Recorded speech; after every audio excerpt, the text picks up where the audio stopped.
Olá pessoal, vamos voltar ao nosso tema de distribuição de ar, que ainda tem algumas coisas interessantes para contar para vocês. Difusores de longo alcance. É um difusor que não é muito antigo, foi utilizado pela primeira vez no ginásio Príncipe Filipe em Saragoça, onde tem uma fábrica da Trox, né? E tem uma característica especial. Pode ser utilizado em instalações de conforto industriais, ar-condicionado, ventilação e aquecimento, sistemas de volume constante e volume variável, mas mais aplicável sempre em volume constante, e ele é especialmente indicado para grandes dimensões, halls, ginásios, igrejas, teatros, etc. E ele tem um alcance de 30 metros. Então eu diria que aquele ADE que se falou em vídeos anteriores, dizia-se que também se poderia ter 30 metros, mas este aqui é que é o difusor que é apropriado para alcances tão grandes assim. Um primeiro exemplo de instalação é essa que eu lhes falei, do Príncipe Filipe em Saragoça. Reparem que tem um motorzinho nesse difusor. Porquê? Porque lá na Espanha, mesmo em Saragoça, o inverno é muito frio. Então, eles têm uma época em que injetam aí ar frio, outra época em que injetam ar quente. Então, quando eu injeto ar quente, se eu mantiver a posição que eu teria ele para frio, o ar quente vai, sobe logo direto e não aquece as pessoas que estão em baixo. Então, precisa jogar esse ar para baixo para conseguir chegar onde eu preciso chegar e dar conforto às pessoas. Isso já são exemplos aqui no Brasil, o Minas Tênis Clube em Belo Horizonte, Minas Gerais. E aqui aquilo que acabou sendo, em termos de Brasil, a grande aplicação destes difusores. Templos evangélicos. São normalmente templos enormes, tá? E havia um problema muito sério quando começou a grande expansão das igrejas evangélicas no Brasil. É que, reparem, estes lugares que têm aqui, estas indicações aqui no meio, né, eram disputadíssimos entre a turma do ar-condicionado, tá? Entre a turma do ar-condicionado e a turma da iluminação, né? Porque o melhor lugar para pôr os difusores é também normalmente o melhor lugar para pôr as lâmpadas. Então havia aí um conflito de interesses, né? E com miséria pouca é bobagem, o que é que acontecia? A gente chegava lá, colocava isso tudo, e depois vinham os arquitetos e diziam: eu preciso pôr um painel acústico aqui porque a igreja tem muito eco. Então toda a instalação tinha ido para o beleléu. Quando a Trox disponibilizou estes difusores com 30 metros, né, a solução era evidente. Possibilitou ter templos com 60 metros de largura. Em comprimento não há problema, na largura eu ponho como as duas setas e indicam numa das laterais e na outra lateral esses jet nozzles, jogo, o ar se encontra no meio, tem altura suficiente por indução já mesclar e eu consigo ter toda a minha instalação resolvida. E agora deixo a turma da elétrica brigando com o arquiteto. Nós estamos fora dessa briga. O que é que aconteceu? Depois as próprias igrejas, né, elas um dia se depararam por esta situação. Nos fins de semana as igrejas estão cheias, mas o que acontece durante a semana? Também tem cultos, e o que acontece? Tem menos gente, menos de 50%, e as pessoas se concentram junto ao púlpito. Então, tinha que se ligar toda a instalação. Se eu continuasse a ter os meus difusores nas laterais, eu tinha que ligar todas as máquinas de ar-condicionado para fazer isso aí, tá? Para só condicionar metade. O que é que eles mesmo tiveram a ideia? Essa ideia é deles, não é nossa. Não, vamos fazer diferente. Nós vamos ter máquinas de um lado com os difusores por cima do púlpito e na entrada outras máquinas também. Então, quando a igreja estiver 50% ou menos de 50% ocupada, eu só ligo uma parte das máquinas, eu economizo energia e não tenho problemas. Essa solução que foi experimentada pela Igreja Universal no Reino de Deus em Recife e que agora a Igreja utiliza a 3x4 nas suas instalações. Mas não só. Isso também é muito típico para aeroportos, vocês encontram isso na Europa, hoje em dia em quase todos os aeroportos, no hall de check-in vocês encontram isso. Aqui na América Latina também muitos já têm, esse é um caso de Salvador, Buenos Aires também tem, tá? Enfim, quer dizer, está cheio dessa solução, porque essa solução é maravilhosa. E curiosamente eu trouxe esse slide para vocês porquê? Vocês podem imaginar, não, mas para ter esse jato de longo alcance eu devo ter bastante ar saindo pelo difusor, então deve fazer ruído. Não, olhem, em Sambil, Maracaibo, na Venezuela, vejam vocês, está tocando aqui uma orquestra sinfónica. A orquestra sinfónica exige silêncio, então significa que esses difusores podem ser usados até em aplicações desse tipo. O que é que eles têm? São difusores de fluxo turbulento, permitem uma velocidade terminal baixa com uma temperatura já próxima do ar da sala e, como consequência, um grau de conforto térmico é substancialmente maior. Aqui está a nossa linha de difusores de alta indução. Agora, na verdade, são dispostos de uma maneira realmente interessante. Os 4 primeiros, olhando da esquerda para a direita, são para utilizar em pés direitos até cerca de 4 metros de pé direito, como no máximo. Mais do que isso, eles não funcionam apropriadamente. Os outros 2 da direita são exatamente ao contrário.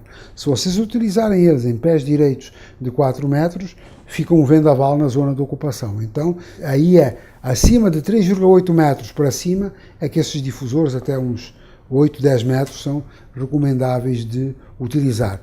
Sempre lembrando que nesses grandes espaços e nisso tudo, há algo que é um pouco crítico, que é a localização das grelhas de retorno. Qual é o grande segredo desses difusores de alta indução?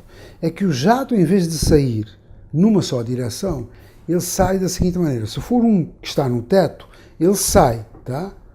Uma parte do ar sai junto ao teto, mas a outra parte, vocês reparem, eu vou voltar até atrás e mostrar de novo este slide, vocês reparem, por exemplo, neste difusor que foi o primeiro aqui, reparem que a abertura, ela não é constante, ela é menorzinha aqui e vai sendo maior aqui para fora.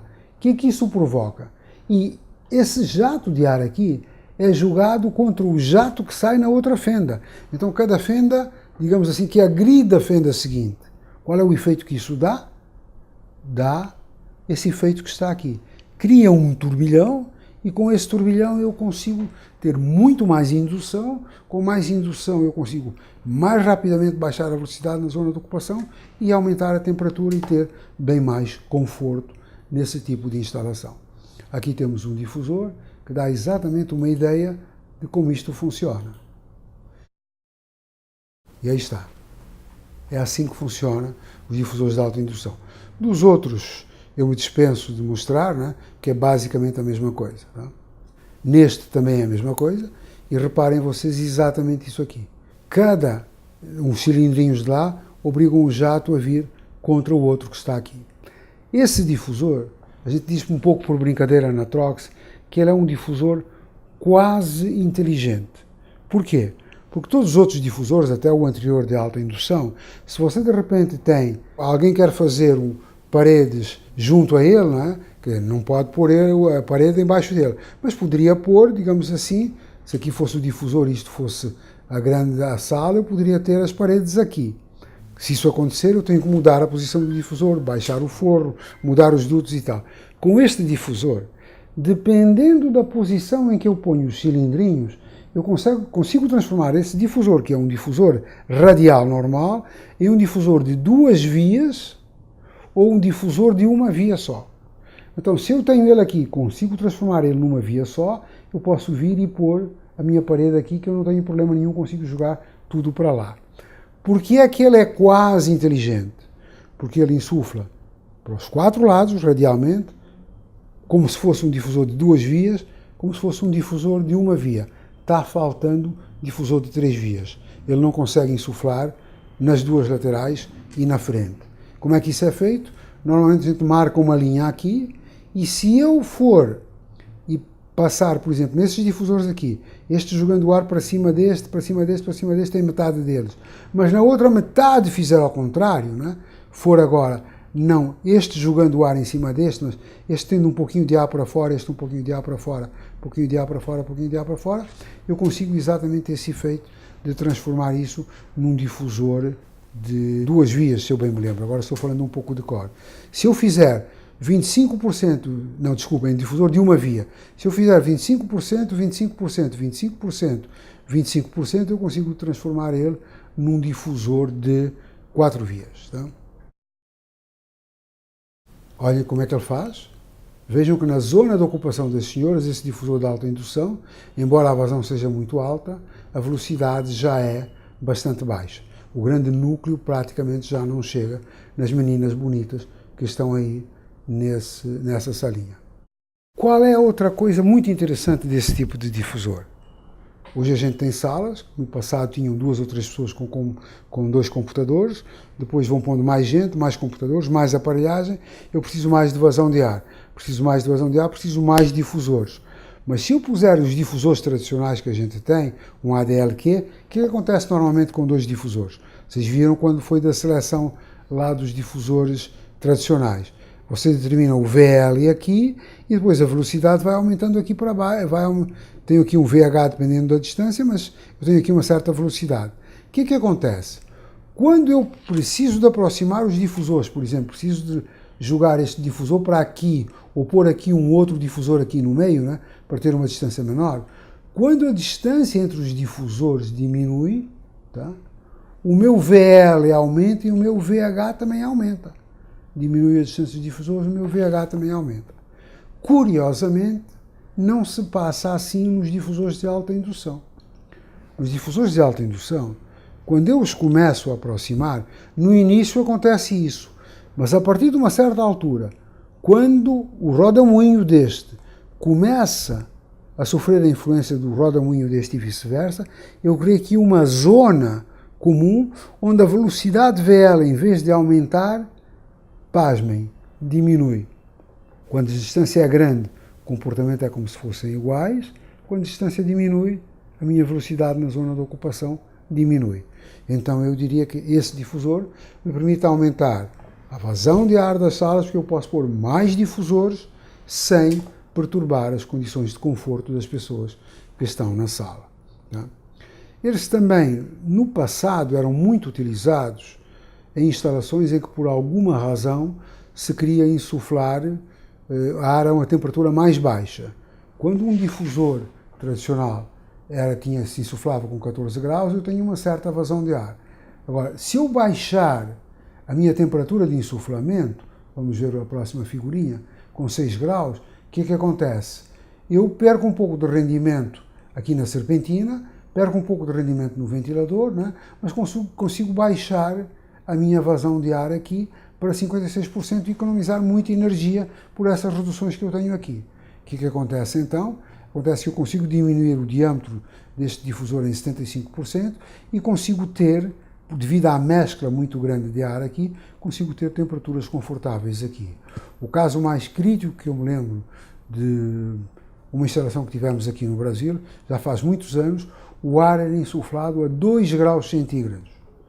E por sorte, naquela época não tinha fax, mas já tinha telex, eu passei um telex ao instalador, avisando ele que tivesse muito cuidado com a vedação feita pelo forro aqui.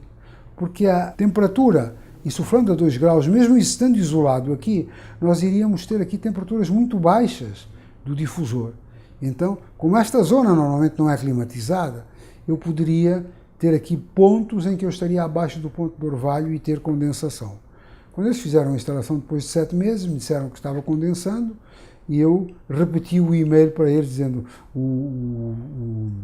não é e-mail naquela época, não era e-mail, o telex para eles dizendo, vocês atentaram nisso que está aqui, eles tiveram que ir lá, rebentar aqui um pouco o forro, isolar e sumiram os problemas. Mas enfim, é uma aplicação típica desses difusores. Outra coisa curiosa é que com esse efeito de turbilhonamento como efeito principal, eu não preciso ter forro para ter efeito coanda. Tá? Eu consigo, até porque o efeito coanda não é o principal efeito de utilização deste tipo de difusores que está aqui. Temos essa instalação aqui também. Normalmente, se não tem forro nenhum, a gente utiliza aqui uma abinha um pouquinho maior para ter esse efeito que a gente tem por ali. Difusores de alta indução arquiteturais, esse difusor é em chapa, então aqui a gente pôs por brincadeira a parte central do difusor pintada em azul, mas aí é ao gosto do freguês, pode ter ele todo branco, pode ter ele todo vermelho, pode ter o centro vermelho. Se for branco e preto, né, aí parece faccioso, vão dizer que é um difusor corintiano, né? Mas se for verde é palmeirense, se for de fruta cor já é São Paulino, né? Então eu diria que está tudo certo. E os santistas também branco e preto, né? Turbulento, também um difusor que curiosamente no Brasil se utiliza pouco, né? A Argentina utiliza bastante esse difusor, né? Mas é um difusor que alguns arquitetos também gostam muito desse tipo de difusor. Então, esta parte é um vídeo bem pequenininho, mas o que nós teríamos para falar sobre difusores de longo alcance e difusores de indução, basicamente era só isso aí. Muito obrigado e espero que vocês se interessem por ver os próximos vídeos da Trox.